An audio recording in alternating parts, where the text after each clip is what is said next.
La signalisation m'autorise à tourner à gauche. Oui, réponse A. Non, réponse B.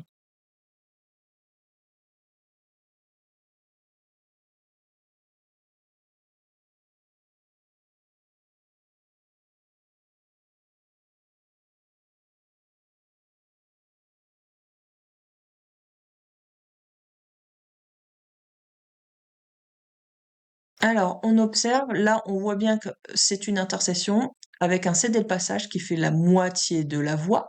Donc, il y a bien une voie pour rentrer de ce côté-là. C'est donc pas un sens interdit. Donc, on peut rentrer dans cette rue-là. Ensuite, est-ce que je peux franchir la ligne continue? Eh bien, si on observe bien, on voit que ici, il y a des pointillés. Donc, il y a une coupure de ligne continue avec des pointillés. C'est pour nous autoriser à justement franchir à cet endroit-là. Donc, j'ai pas le droit de dépasser par contre, hein. J'ai toujours la ligne continue qui est de mon côté. Donc, le dépassement est interdit, mais je peux quand même franchir pour traverser, évidemment, à condition qu'il n'y ait personne en face. Idem, ceux qui arrivent ici ont une possibilité aussi de traverser pour aller dans cette voie-là. Donc là, je dois être traversé à ce niveau-là pour pouvoir m'engager. J'ai le droit d'utiliser ces petits pointillés-là. Donc la signalisation m'autorise à tourner à gauche. Oui, réponse A.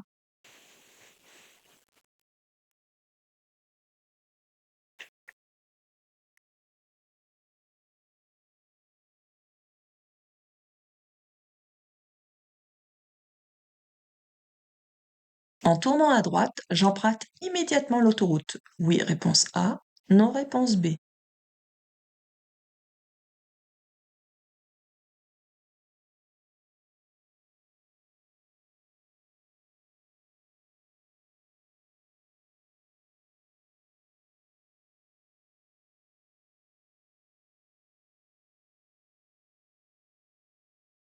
Alors, on peut voir que là, vous avez le panneau bleu qui nous indique autoroute, mais il y a aussi des panneaux blancs en dessous. Donc, ce n'est pas que l'autoroute de proposer sur cet axe-là. La preuve, c'est que là, vous avez un cartouche qui est jaune. Donc, quand c'est jaune, c'est la couleur de la départementale. Donc, c'est pas l'autoroute. Donc ici, vous allez utiliser une départementale et plus loin, vous aurez la possibilité de rejoindre l'autoroute, mais pas tout de suite.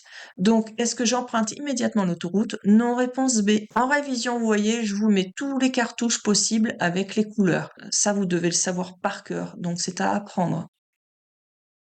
Les usagers qui peuvent s'engager en premier dans ce giratoire sont ceux qui circulent dans la voie A, B,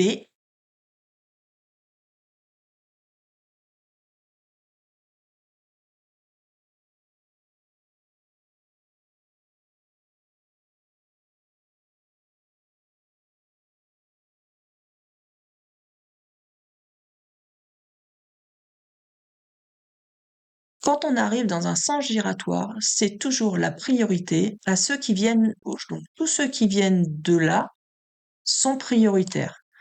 Donc, le véhicule A doit laisser passer ceux qui sont déjà sur l'anneau, ou ceux qui vont s'engager ici, ou ceux qui vont s'engager ici, parce qu'ils sont tous sur la gauche. Le véhicule B qui viendra dans cette voie-là devra laisser passer tous ceux qui viennent de gauche. Donc, il doit laisser passer ceux qui sont déjà sur l'anneau, mais ceux aussi qui vont s'engager sur l'anneau, parce qu'ils seront bien à leur gauche. Donc, c'est le véhicule A qui va passer en premier par rapport au véhicule B. Dans cette situation, j'accélère. Réponse A. Je maintiens l'allure. Réponse B. Je freine. Réponse C.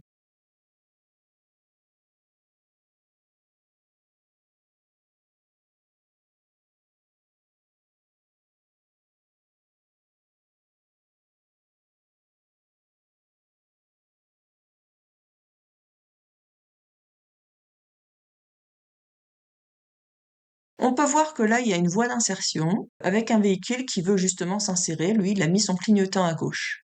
Il a un cédé le passage. Donc, il doit me laisser la priorité de passage.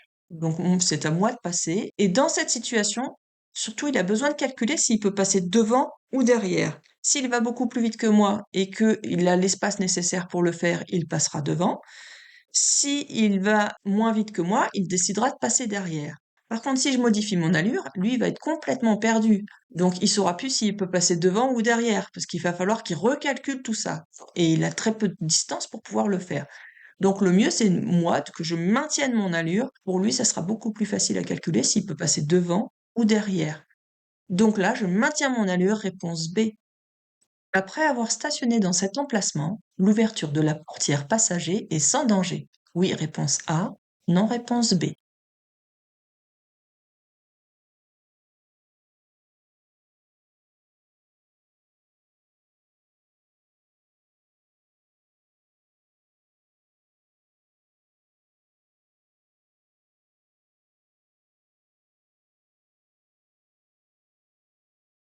Le véhicule est stationné dans une zone où il a le droit de stationner, hein, on voit les marquages qui l'autorisent. Et sur la droite, il y a une bande cyclable. Donc vous voyez, c'est le point de vue d'un cycliste d'ailleurs. Donc c'est pour le mettre en sécurité, il est un peu à l'écart. Toutefois, il faut quand même qu'il fasse attention à l'ouverture des portières. Et moi, quand je vais descendre mon passager, il va falloir qu'il surveille aussi, voir s'il n'y a pas de cycliste qui arrive non plus. Donc c'est pas sans danger. Donc c'était réponse B. À cette intersection, je pourrais faire demi-tour. Oui, réponse A. Non, réponse B.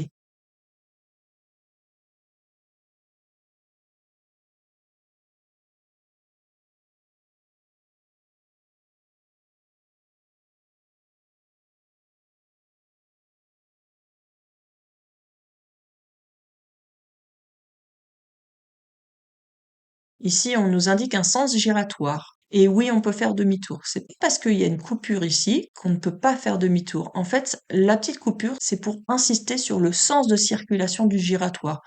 Pour bien montrer qu'on ne peut pas partir à gauche directement dans le giratoire, mais qu'on est obligé de faire tout le tour pour pouvoir aller à gauche. Donc c'est pas une coupure dans le giratoire. On peut bien, en effet, faire demi-tour. Donc c'était réponse A. Je dépasse immédiatement. Oui, réponse A. Non, réponse B. Je klaxonne brièvement. Oui, réponse C. Non, réponse D.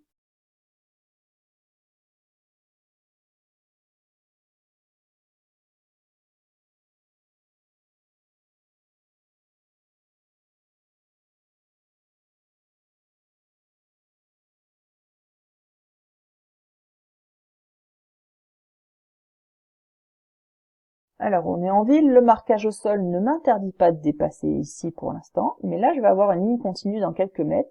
Donc, le temps de dépasser, déjà, ça va me dire que je ne peux pas les dépasser. D'accord? En plus de ça, j'ai un virage où j'ai pas de visibilité. Donc, c'est aussi une des choses qui fait que je peux me dire, je ne peux pas les dépasser. Une autre situation, c'est que là, il y a un passage piéton et on ne voit pas si un piéton veut s'engager ou pas. Donc, on n'a pas de visibilité non plus au niveau du passage piéton. Donc ça fait beaucoup trop de choses pour pouvoir dépasser. Donc je vais patienter derrière. Je ne vais pas klaxonner, ça ne sert à rien. Ils n'iront pas plus vite, ils ne vont pas se retrouver de l'autre côté de l'intersection plus rapidement. Et en plus de ça, je risque de les surprendre, donc ils risquent de faire un écart de trajectoire et peut-être même de tomber. Hein, surtout qu'en plus, il y a un enfant qui est jeune là, donc il y a encore plus de risques. Donc c'est réponse B et D.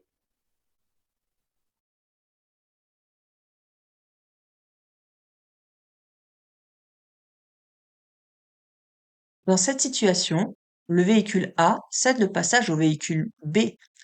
Vraie réponse A ou réponse B.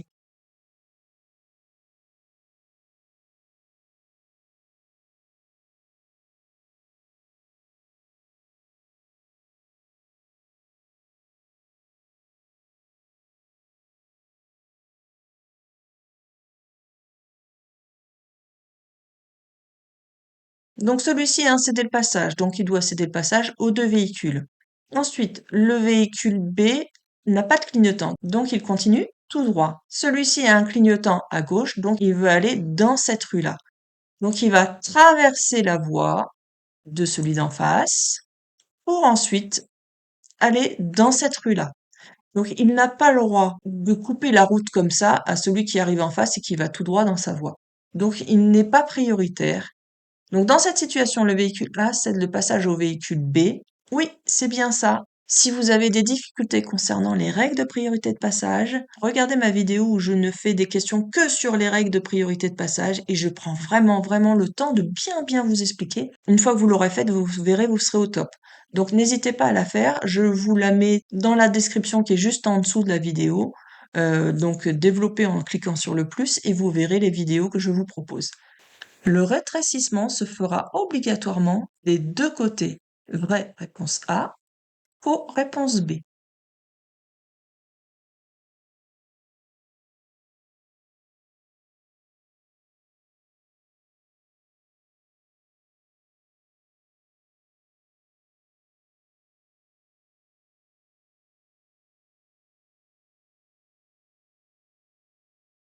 Ce panneau m'informe que il y aura un rétrécissement. Quand il est mis des deux côtés comme ça veut dire qu'on ne sait pas. Il sera peut-être des deux côtés en même temps, ou alors il sera que de la droite ou que de la gauche. En fait, avec ce panneau-là, on ne sait pas. Il nous annonce un rétrécissement, mais on ne connaît pas la précision du rétrécissement. Donc je ne peux pas affirmer que ça sera des deux côtés. Ça sera peut-être que à droite ou ça sera peut-être que à gauche. Donc est-ce que ça se fera obligatoirement, parce que vous avez bien le terme obligatoirement, des deux côtés? Non, ça ne sera pas obligatoirement, puisqu'on ne sait pas. Réponse B. Le véhicule devant moi ne démarre pas.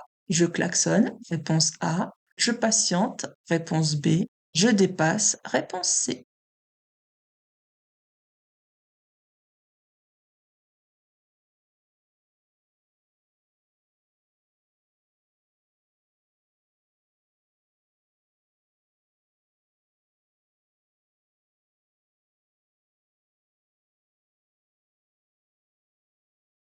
Donc là déjà, quand on voit là, il n'y a qu'une réponse possible. Donc c'est un bon indice. Ça aide bien hein, sur les nouvelles questions du code de la route. Donc je rappelle que vous aurez la même chose le jour de l'examen de votre code de la route. Hein. Vous aurez obligatoirement l'information, savoir si c'est une réponse ou plusieurs réponses. Alors là, le véhicule devant moi ne démarre pas. Et là, il n'y a qu'une seule réponse, donc ça va vous aider. Donc, vous savez que le klaxon, on a le droit de l'utiliser qu'en cas de danger immédiat, quand on est en agglomération. Donc, on est bien en agglomération, mais c'est pas un danger immédiat, hein, il n'y a pas un risque d'accident imminent là. Donc, je n'utilise pas le klaxon. Est-ce que je dépasse? Vous avez vu là, je n'ai pas le droit de circuler là-dessus quand vous avez les zébras qui sont ici. Donc, je ne peux pas emprunter cette voie-là. Donc la seule chose, c'est de patienter. Réponse B. En cas d'accident, j'avertis les secours depuis mon téléphone portable en composant le 911. Oui, réponse A. Non, réponse B. En composant le 112. Oui, réponse C. Non, réponse D.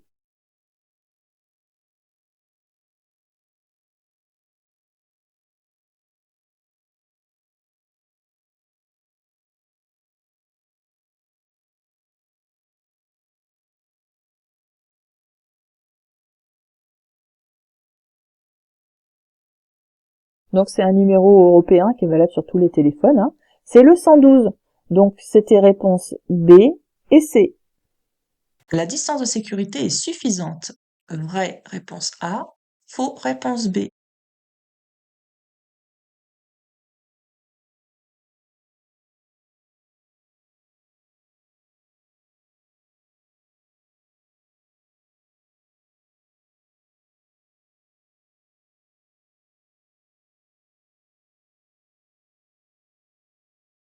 Alors là, on peut voir qu'on roule à 130 km/h. Hein. C'est un indice qui est clairement mis ici.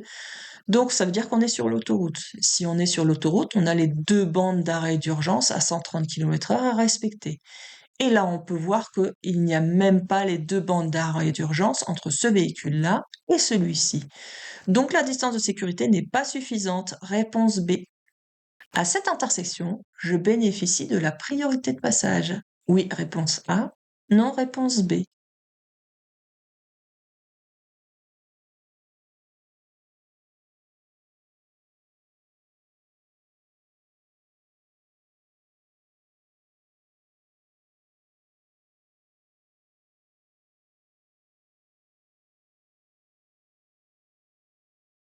Qu'est-ce qu'on peut observer? On peut voir que là, il y a un passage piéton. Attention à ne pas confondre avec un céder le passage. Hein.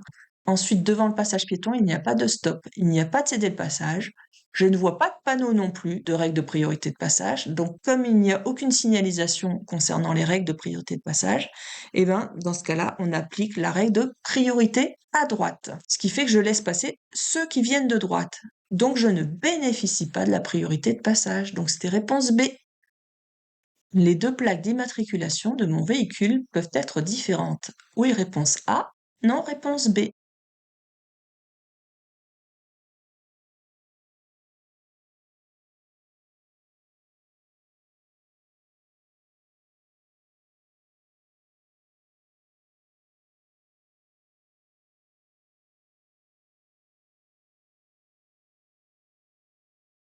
Alors, une plaque d'immatriculation doit être la même devant et derrière, donc elle doit posséder les mêmes lettres et les mêmes chiffres. Elle doit être aussi rivetée, c'est-à-dire qu'elle doit être inamovible, c'est-à-dire qu'on ne peut pas l'enlever comme ça.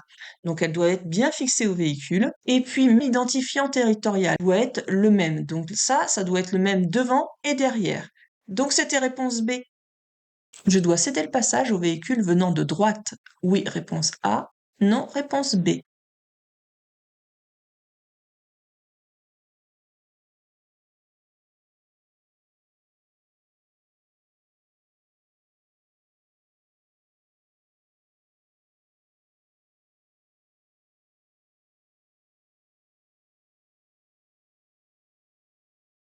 Alors, il y a bien un céder le passage, mais ce céder le passage concerne la voie qui est juste ici, cet axe-là.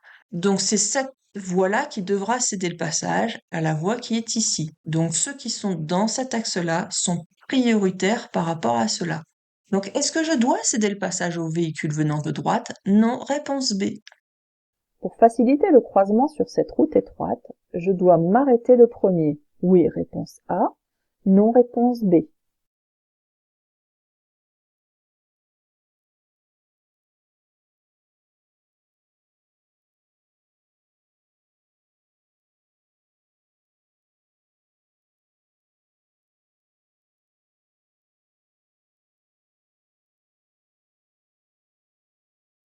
Là, on nous dit que c'est un croisement qui est difficile parce qu'on est sur une route étroite.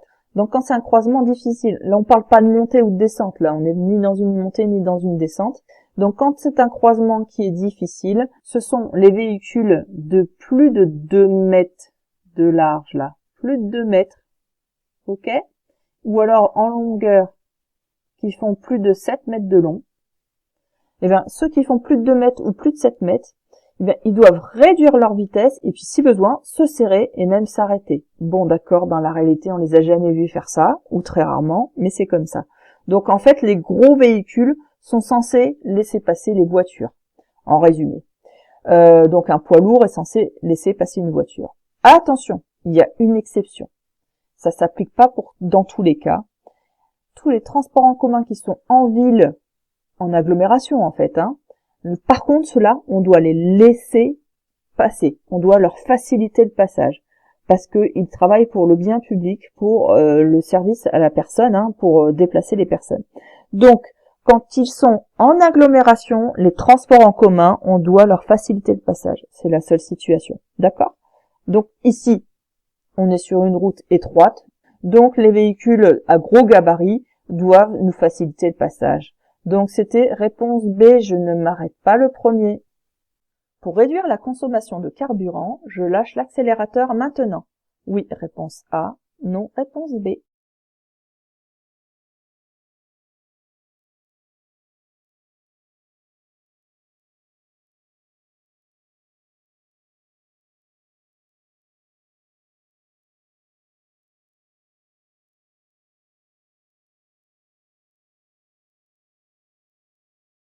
Là, je suis déjà, moi, à 50 km/h, d'accord? Et là, j'ai deux panneaux de danger.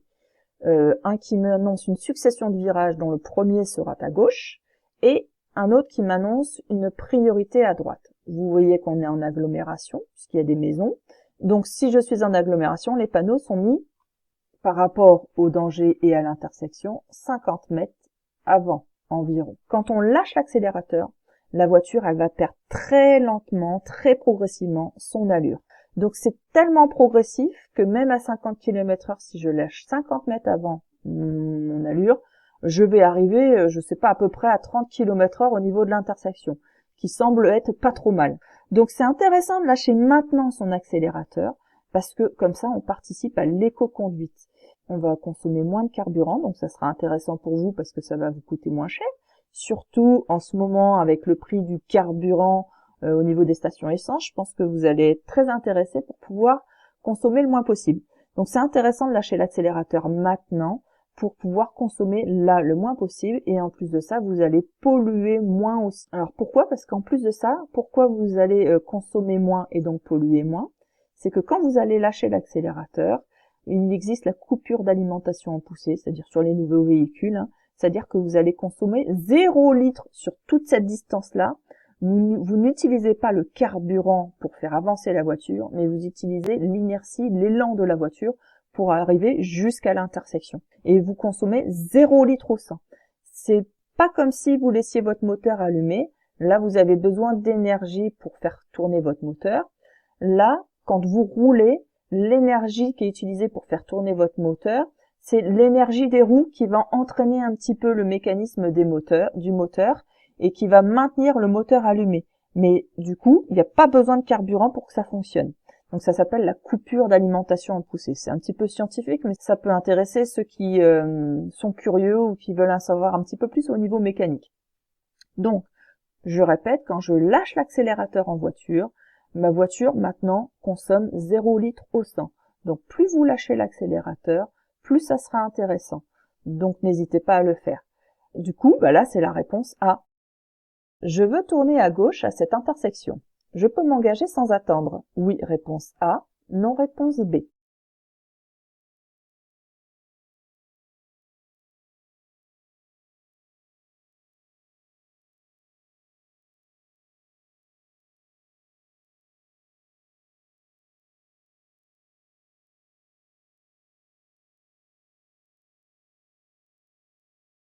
Alors, là ici, on voit qu'il y a une route principale. La route principale, c'est celle-ci. D'accord? Donc, moi, si je veux tourner à gauche, comme c'est indiqué ici, je vais devoir couper l'axe principal. C'est-à-dire que je serai ici et je vais traverser l'axe principal pour tourner. Qui est-ce qui circule déjà sur l'axe principal? Je vois ici une trottinette, d'accord? C'est un usager de la route comme un autre. Je dois donc le laisser passer. Donc en fait, il arrive en face quasiment de moi. Je dois traverser sa voie avant de tourner à gauche. Donc lui est prioritaire. Donc est-ce que je peux m'engager sans attendre? Non, je dois laisser d'abord passer cet usager de la route avant de moi pouvoir tourner. Et évidemment, je vérifierai s'il y a encore personne en face non plus, si personne d'autre arrive. Mais je dois attendre. Donc réponse B. Je me suis trompé de direction. Je peux revenir dans la voie de droite puisqu'il n'y a personne. Oui, réponse A. Non, réponse B.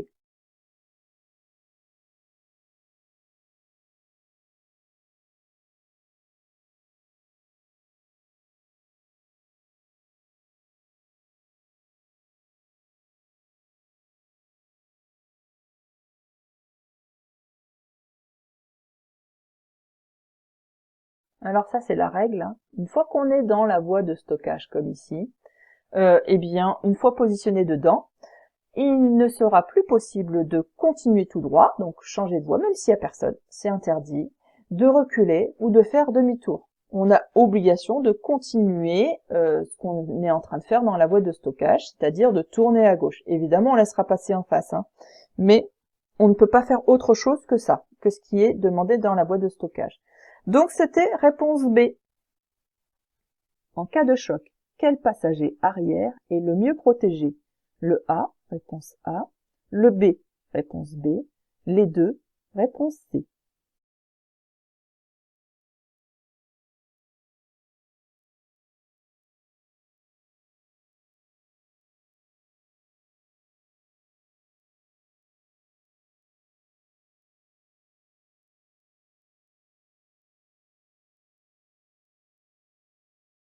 Alors, au niveau de leur ceinture de sécurité, on ne peut pas voir s'ils ont mis la ceinture de sécurité sur la photo. Par contre, on peut constater une chose, c'est qu'il y a une différence sur les appuis-têtes.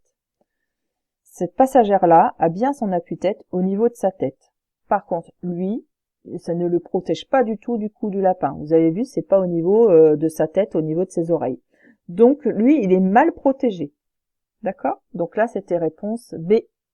La présence de l'école est obligatoire sur les nouveaux modèles de voitures. Oui, réponse A. Non, réponse B. Sur les nouveaux modèles de moto. Oui, réponse C. Non, réponse D.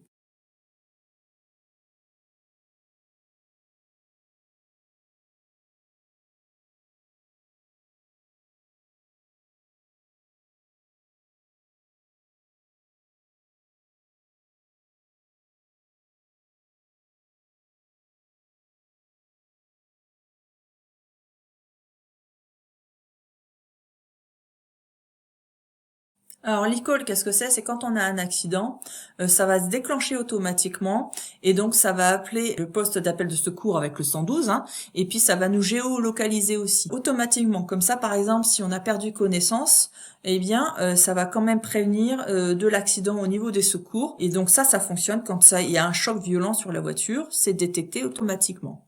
Ça, c'est obligatoire, c'est rendu obligatoire par l'Europe, hein, et depuis 2015. Ça existe sur les voitures, pour l'instant, c'est obligatoire sur les voitures. C'est pas encore sur les motos, mais c'est en projet. Donc pour l'instant, c'est A et D.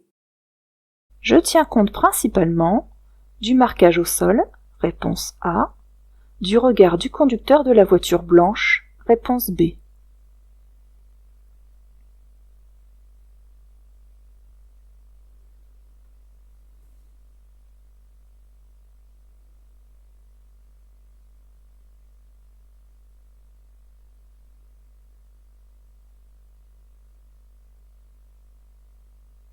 Donc sur cette vidéo, on peut observer un marquage au sol, ici en A, qui est un céder le passage.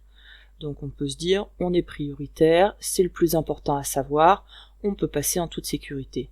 Mais il faut aussi s'inquiéter du véhicule là en B, de son regard. Parce que s'il n'a pas fait attention à sa signalisation, ou s'il est inattentif, ou au téléphone, il pourrait très bien nous passer devant le nez, même s'il a un cédé le passage. Et c'est certainement ça d'ailleurs le plus important, c'est de voir sa réaction. Voir ce qu'il va le faire s'il a l'intention de nous laisser passer. Donc c'est réponse B, on tient plus en compte le regard du conducteur de la voiture blanche. Vérifiez l'angle mort avant de partir. Évite de surprendre, réponse A. Évite d'être surpris, réponse B. Évite l'usage du clignotant, réponse C.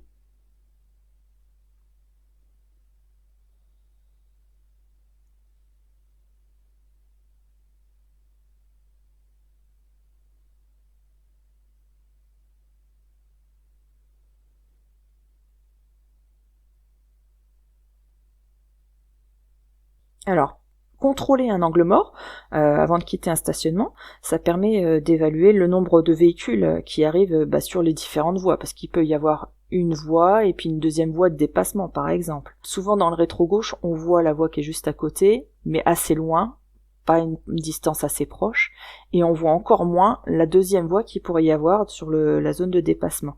Il pourrait y avoir un véhicule qui veut se rabattre, et moi je m'engage à ce moment-là, et ça deviendrait très dangereux.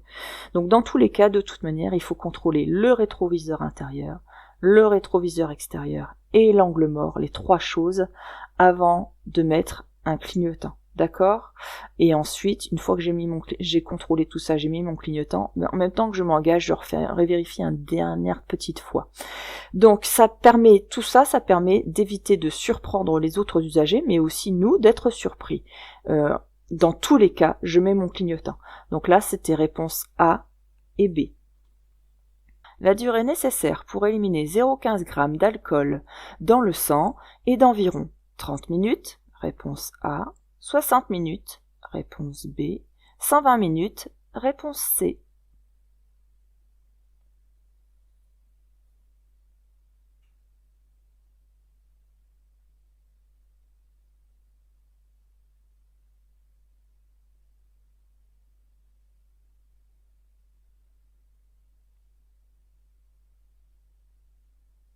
Donc c'est pareil, ça c'est à apprendre par cœur. La durée nécessaire pour éliminer à peu près 0,15 g d'alcool dans le sang, c'est environ à peu près 60 minutes, donc 1 heure. Donc là c'était la réponse B. L'ordinateur de bord permet de vérifier que j'ai une conduite économique. Oui, réponse A. Non, réponse B.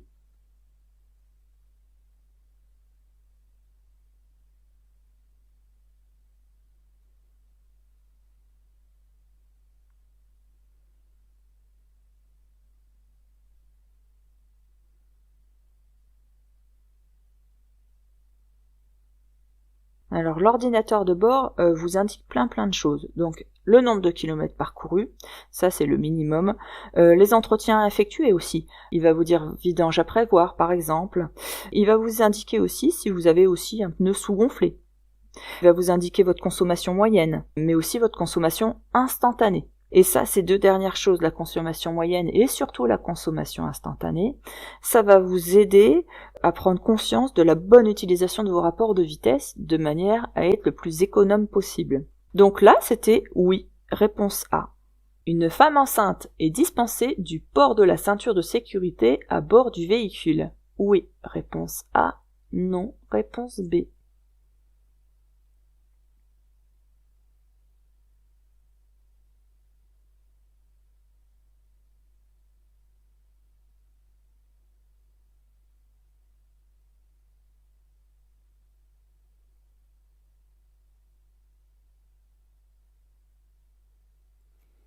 Une ceinture de sécurité correctement positionnée, ça ne perturbe en rien la femme enceinte ni le bébé, et ça les protège efficacement en cas d'accident. Donc c'est obligatoire pour la future maman, qu'elle soit conductrice ou passagère, c'est pareil, ou qu'elle soit à l'avant ou à l'arrière, c'est obligatoire.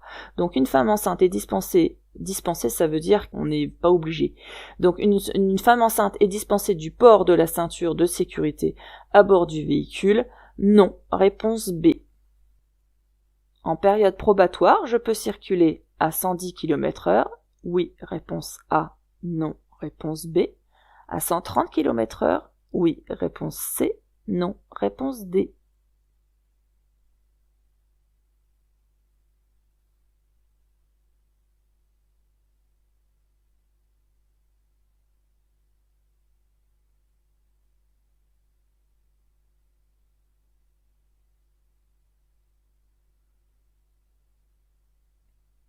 Il faut d'abord se demander où je circule. Là, on voit que c'est route à accès rapide, c'est une 2 fois 2 voies, séparée par un terre-plein central.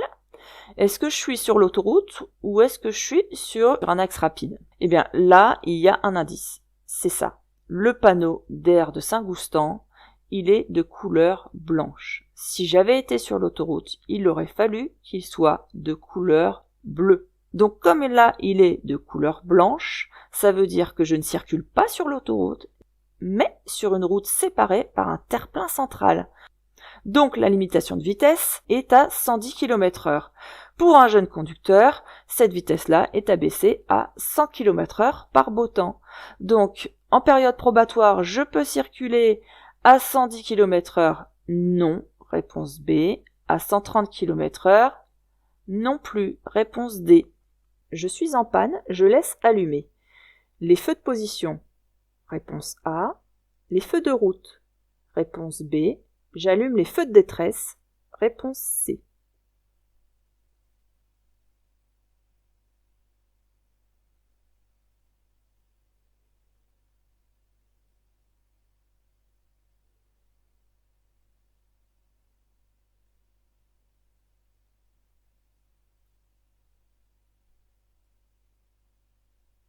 Alors vous avez vu, en fait, on est en panne ici, manifestement sur l'autoroute certainement, ou sur une route à 2 chaussées séparées par un terre-plein central. Donc dans ces cas-là, vous êtes immobilisé sur la bande d'arrêt d'urgence ici. Donc le mieux, c'est de quitter ma voiture et de me réfugier de l'autre côté du rail de sécurité. Ça, c'est important en attendant le dépanneur pour vous mettre en sécurité. Mais avant, n'oubliez surtout pas de mettre votre gilet réfléchissant, là, vous savez, le gilet haute visibilité. Mais avant de quitter votre voiture, c'est important que les autres véhicules puissent voir que vous avez un problème pour pas vous rentrer dedans. Surtout que l'arrêt sur une bande d'arrêt d'urgence, c'est dangereux. La durée de vie, on estime souvent que la durée de vie, elle est entre 10 et 20 minutes sur une bande d'arrêt d'urgence. Donc c'est dangereux. Donc n'oubliez surtout pas de mettre vos feux de détresse. Et vous laissez aussi des feux de position pour que votre véhicule quand même soit aussi bien visible, particulièrement à l'arrière. Comme ça, vous avez les feux rouges qui s'allument à l'arrière. Donc là, c'était réponse A pour les feux de position et C pour les feux de détresse. A et C. En cas d'accident, un passager non attaché à l'arrière fait courir un risque aux autres passagers arrière. Oui, réponse A. Non, réponse B. Aux passagers avant. Oui, réponse C. Non, réponse D.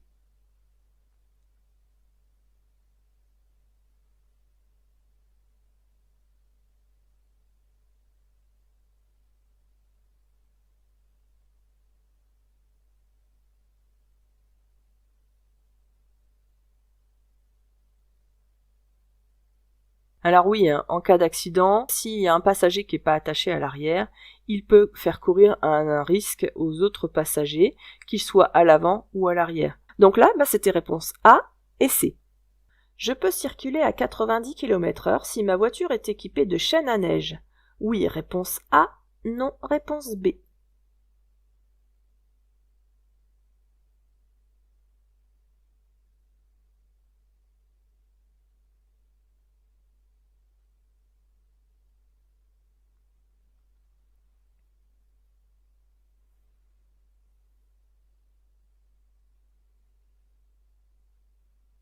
Alors pour rappel, les chaînes à neige, ça permet d'améliorer l'adhérence sur une route qui est enneigée.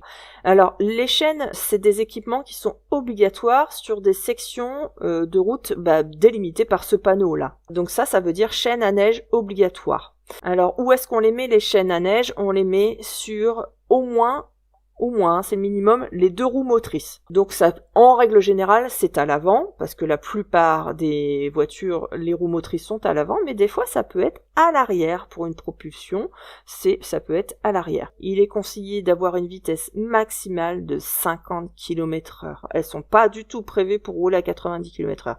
Donc un conseil maxi 50 km/h avec un équipement de chaîne à neige. Donc réponse B. J'attends le feu vert pour tourner à droite. Oui, réponse A. Non, réponse B.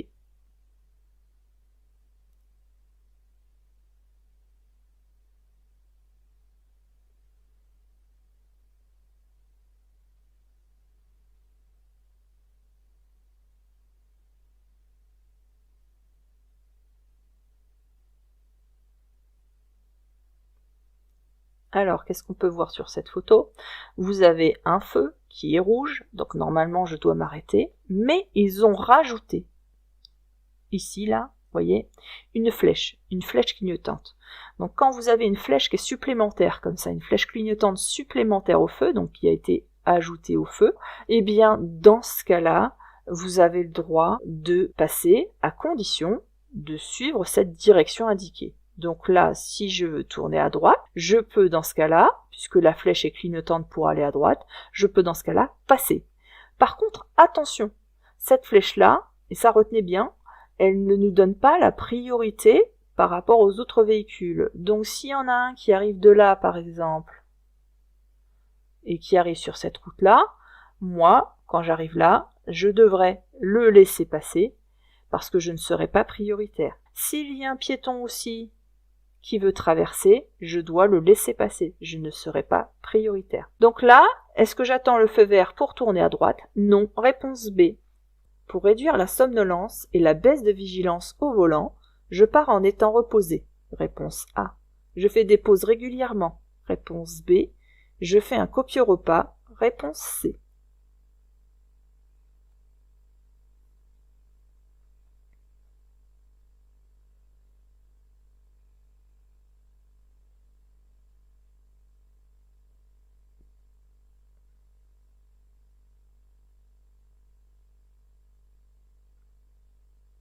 Pour réduire la somnolence au volant et éviter la baisse de vigilance, la baisse d'attention au volant, en effet, il vaut mieux partir reposer. Et on vous conseille de faire une pause au moins toutes les 2 heures.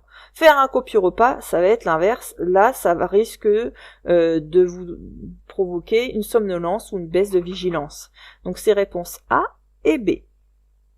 Je m'arrête dans la situation numéro 1. Oui, réponse A. Non, réponse B. Dans la situation numéro 2. Oui, réponse C. Non, réponse D.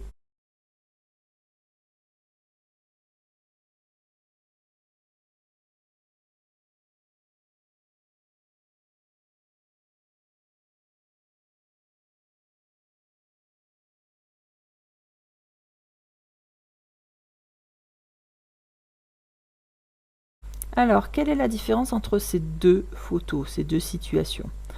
On voit une voiture avec une remorque, ici aussi. On voit un passage piéton, là il n'y en a pas.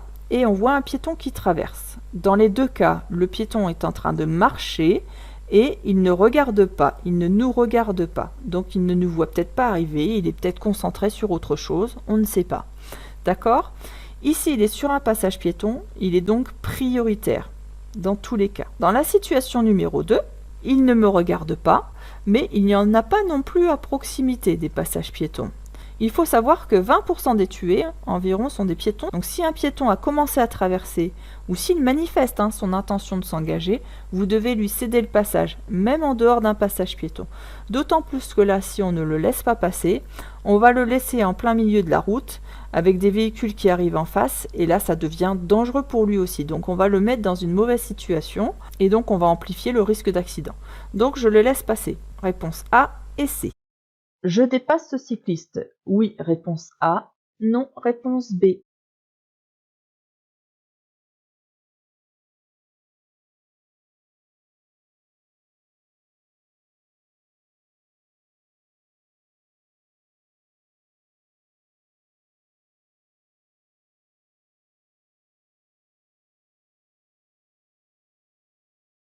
Alors, est-ce que j'ai une interdiction de dépasser ici? Non, j'ai pas d'interdiction.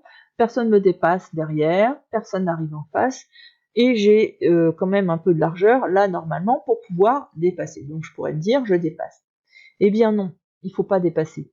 Pourquoi? Parce que vous avez vu, là, il y a des voitures qui sont en stationnement. Donc, qu'est-ce qu'il va faire, le cycliste? Il va s'écarter un petit peu pour pouvoir, justement, circuler en toute sécurité au cas où il y a une portière qui s'ouvre. Voilà, de toute manière, il ne passera pas à ras des véhicules. Donc, il va s'écarter un peu.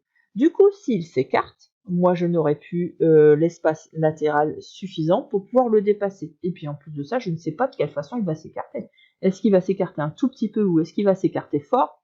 Ça fait beaucoup trop d'incertitudes, de choses où je ne sais pas trop comment ça va évoluer. Donc, du coup, ici, je vais ralentir et je vais attendre de voir comment ça évolue pour prendre une décision ensuite. Donc, je reste derrière. Je ne dépasse pas le cycliste. Réponse B. Un conducteur novice est en infraction si son taux d'alcool atteint 0,10 g par litre de sang. Oui, réponse A. Non, réponse B. 0,20 g par litre de sang. Oui, réponse C. Non, réponse D.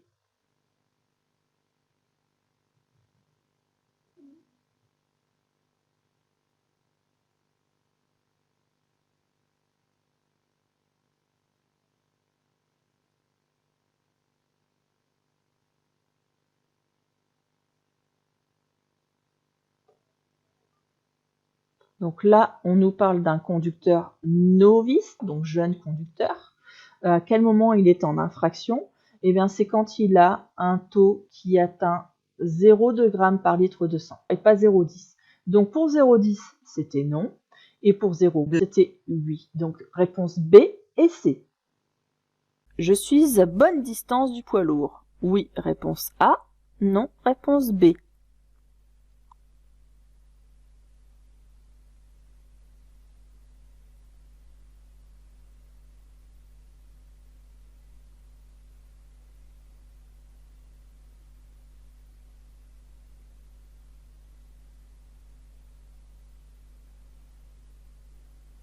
Alors, est-ce que je suis à bonne distance du poids lourd? Vous savez, normalement, il faut un intervalle de 2 secondes entre moi et celui de devant. Ici, le marquage au sol, ça fait 3 mètres et ça fait 10 mètres. Donc là, on voit 2 pointillés, donc ça fait 6 mètres, plus les 10 mètres, ça fait 16 mètres. et puis là il y a encore 10 mètres de nouveau, donc ça fait 26 mètres. Si je roule à 80 km/h, je dois, moi, laisser un intervalle de 48 mètres, parce que je prends le chiffre des dizaines, que je vais multiplier par 6. Et donc ça me fait 48 mètres. Donc c'est vraiment pas suffisant, hein. Ici il me manque presque la moitié de la distance de sécurité. Donc c'était réponse B. Le vent souffle en rafale. Pour poursuivre ma route, je réduis l'allure. Réponse A. Je circule au milieu de la chaussée. Réponse B. J'accélère pour quitter cette zone venteuse. Réponse C. Je tiens fermement le volant. Réponse D.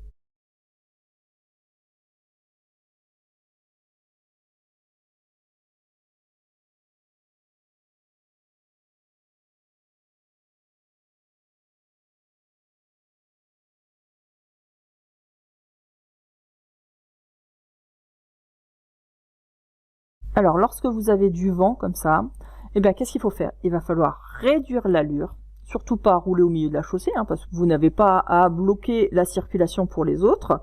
Je n'accélère surtout pas dans une zone venteuse, je vais réduire l'allure et je tiens fermement le volant pour pouvoir maintenir ma trajectoire. Donc, c'était réponse A et D. Je peux circuler sans feu, réponse A. En feu de position seule, réponse B.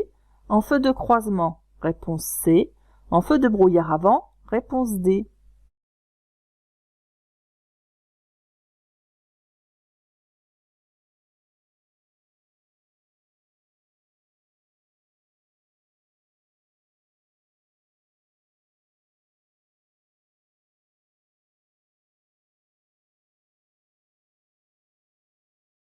Donc si vous avez du mal avec, pareil, les feux, vous avez vu, j'ai fait une vidéo aussi sur l'utilisation des feux, savoir quand les mettre, avec plein de petits exercices.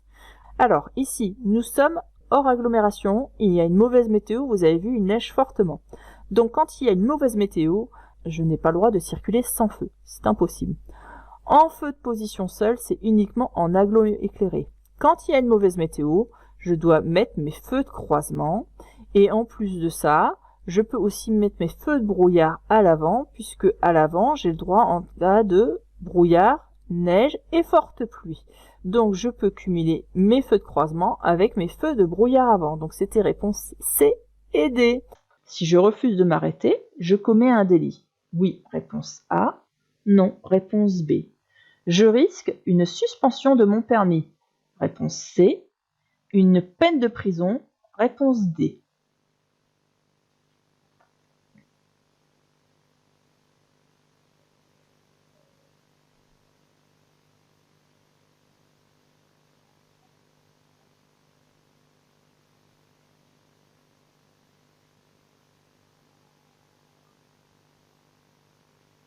Donc c'était réponse A, puisque je commets un délit, hein, c'est quand même un délit.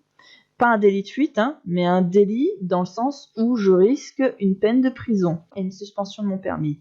Et donc je risque la suspension et la peine de prison. Donc c'était réponse A, C et D. La profondeur réglementaire minimale des rainures principales est de 0,6 mm, réponse A, 1 mm 6, réponse B, 2 mm 6, réponse C.